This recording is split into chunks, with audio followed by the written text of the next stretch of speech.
नमस्कार, मी भारतीय सैनिकाची पत्नी आहे.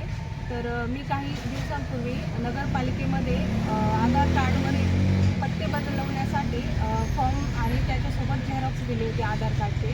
तर त्यावर मला नगराध्यक्षांची सही पाहिजे होती. नगराध्यक्ष सत्यजित चंद्रशेखर कदम तर यांनी ती कागदपत्रे माझी सही न करता ठेवून घेतलेली आहे आणि मला वारंवार इथं नगरपालिकेमध्ये बोलवलेलं आहे.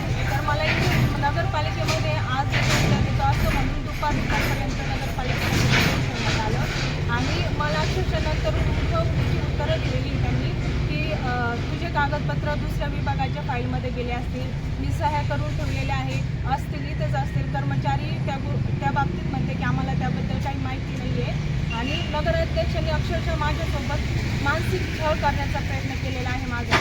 आणि एक वेळ तर अशी आली की नगराध्यक्ष मला नगरपालिकेतून उचलून देण्याची भाषा केली त्यांनी माझ्यासोबत आणि माझा हा मानसिक छळ त्यांनी कुठेतरी थांबवावा म्हणून मी निवेदन दिलेले आहे त्यांना. मला 24 तारखेच्या आत त्यांनी माझी कागदपत्रे द्यावी मी अशी त्यांना विनंती करते. आणि ह्या निवेदन मी माननीय श्री देवेंद्र फडणवीस साहेब मुख्यमंत्री यांना पण दिलेलं आहे, जिल्हाधिकारी साहेब त्यांना पण दिलेलं आहे, जिल्हा पोलीस अधीक्षक त्यांनासुद्धा दिलेलं आहे मी आणि पालकमंत्र्यांनाही मी या गोष्टीचं निवेदन दिलेलं आहे की मला माझी कागदपत्रे परत मिळावी आणि जर मला माझी कागदपत्रे 24 तारखेच्या आत परत नाही मिळाली तर मी 24 तारखेला नगरपालिकेच्या नगरपालिकेसमोर धरणे आंदोलनाला बसणार आहे.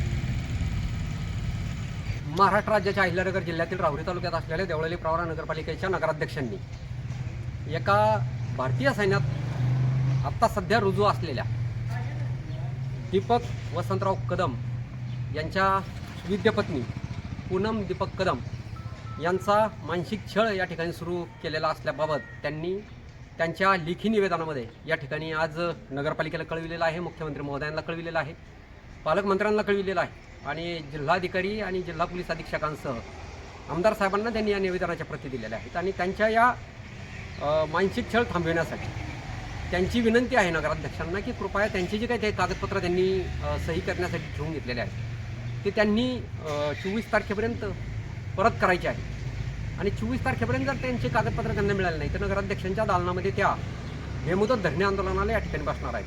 वास्तविक पाहता राज्यामध्ये देशामध्ये एका सैनिकाच्या पत्नीला किती सन्मान दिला जातो आणि सैनिकाच्या पत्नींसाठी किती सेवा वेगवेगळ्या पद्धतीच्या सरकारकडनं पुरविल्या जातात. अशा असताना देवळाली प्रवरा नगर परिषदेच्या नगराध्यक्षांकडनं अशी बाब होणं ही अत्यंत लांछनास्पद आहे आणि देशाला खाली मान घालवणारी या ठिकाणी नक्कीच आहे. त्यामुळं आमची नगराध्यक्षांना विनंती आहे की कृपया आपण त्यांचे जे काही कागदपत्र असतील, आम्हाला कुणालाही संघर्ष करण्याची इच्छा नाही, स्वतः पूनमताईंना सुद्धा या ठिकाणी संघर्ष करायची इच्छा नाही, फक्त त्यांचे जे काही कागदपत्र असतील ते त्यांनी परत करावेत एवढीच त्यांची माफक अपेक्षा आहे. अन्यथा त्यांचा मानसिक छळ आपल्याकडनं होतोय म्हणून त्या ज्या काही धरणे आंदोलन या ठिकाणी करणार आहे तर त्या धरणे आंदोलनासाठी प्रहार जनशक्ती पक्षासह या ठिकाणी सर्व जे काही घटक पक्ष सोबत आहेत ते सर्व या ठिकाणी पाठिंबा त्यांच्या आंदोलनाला देतील अशा पद्धतीनं मी या निमित्ताने नम्र निवेदन या ठिकाणी करू इच्छितो. तर कृपया नगराध्यक्षांनी त्यांचे कागदपत्र 24 तारखेपर्यंत द्यावेत, अन्यथा जो काही होणारा संघर्ष आहे तर त्याला कारणीभूत आपण स्वतः असाल या निमित्ताने मी नम्रपूर्वक सांगू इच्छितो. धन्यवाद.